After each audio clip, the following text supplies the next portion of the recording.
Ah, understanding. Such a noble word, isn't it? An elegant virtue, one might say.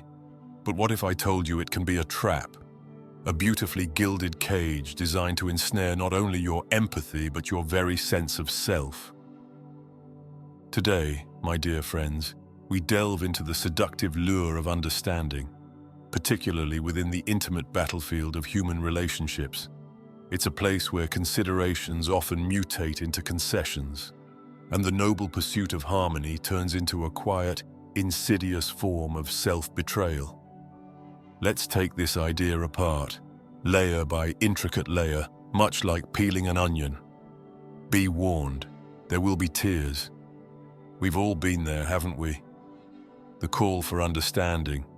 Perhaps your partner, a friend, or even a colleague presents their case. If only you could understand, they plead. If only you knew why I do what I do, why I can't meet your needs, why I fail to show up in the ways you expect. And being the decent, empathetic person that you are, you try. You lean in, you listen, you nod sagely, as if hearing their tale of woe might somehow bridge the gap between their behavior and your needs. But here's the thing. Understanding, while it may open the door to compassion, rarely closes the gap between differing needs. It's the ultimate bait and switch. Consider this simple truth. Knowing why someone behaves a certain way does not erase your desire for them to behave differently.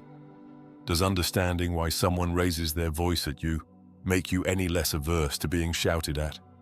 Does grasping the deep-rooted cause of someone's unreliability suddenly render their broken promises acceptable?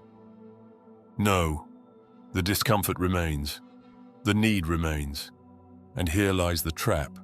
To offer understanding is noble, but to be cornered into it, that's a different game entirely. Take the example of a man who desires more intimacy with his wife. She, however, pulls away, citing past traumas, stress, or perhaps some deep-seated fears. Her story is valid. Her pain is real. And yet, does his understanding of her struggles magically dissolve his longing for connection? No, his need persists. But the act of understanding comes with an unspoken expectation. If you truly understand me, she implies, you'll cease to want what I cannot give. And therein lies the quiet concession. The man must relinquish his desires, his needs, to accommodate hers. He must pay more, patience, tolerance, compassion, for less. A deal brokered under the guise of empathy, but one that leaves him poorer for it. Allow me to draw a parallel. Imagine you're an employee, and you approach your boss asking for a raise. They sigh, lean back in their chair and say, I understand your position, I really do. But we've had a tough year, budgets are tight, sales are down. You understand, don't you? And you do understand, how could you not? The logic is sound, the explanation compelling. But does that understanding fill the void in your bank account? Does it erase your need for a fair wage? Of course not. What your boss has done is quite cunning. They've made the relationship more expensive for you. You're now expected to work just as hard, perhaps harder, while receiving less in return. All because you understand. It's a sobering realization, isn't it? Here's a hard truth. People who demand constant understanding are, by their nature, more expensive to love. They require patience, effort, and emotional labor, often without offering equivalent value in return. If you're difficult, demanding, or complicated, you are harder to love. Not impossible. No, never impossible, but harder. Love becomes a costly endeavor for those around you. And is it any wonder then that people tire, withdraw, or seek easier connections? Now let me be clear. This is not a call to erase your individuality or suppress your struggles. It's a call to take responsibility for them. If you find yourself saying, I just need people to understand me, pause for a moment. Ask yourself, have I done everything in my power to change what I'm asking others to accommodate? Have I sought healing, adjusted my behaviors, or face the fears I expect others to tiptoe around. Because here's the uncomfortable truth. Asking others to change before you've made every reasonable effort to change yourself is, at its core, selfish. Strive to be simple, my friends. Not simple-minded, but simple to love. If you're complicated, work to untangle yourself. If you're demanding, practice adaptability.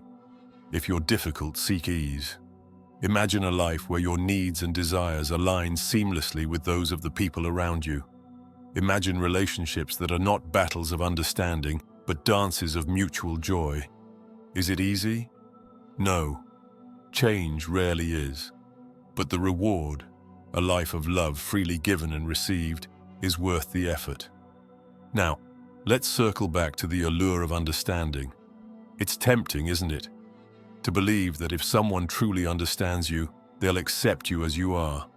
But acceptance without growth is a hollow victory. True connection comes not from forcing others to meet you where you are, but from striving to meet each other halfway. It's in the effort, the vulnerability, the willingness to change, not just for them, but for yourself. So what is the antidote to this trap? It's deceptively simple. Balance. Understand others, yes, but do not let that understanding eclipse your own needs. Offer compassion, but not at the expense of your self-worth. And most importantly, recognize that love, true, enduring love, is not about perfection. It's about effort.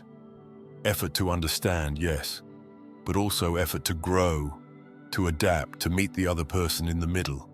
Because in the end, the greatest act of understanding is not to ask for it, but to give it freely, and to let it inspire change in both giver and receiver. So I leave you with this thought. Are you building bridges of understanding or walls of concession? Choose wisely, my friends, for in that choice lies the fate of your relationships and perhaps your very sense of self.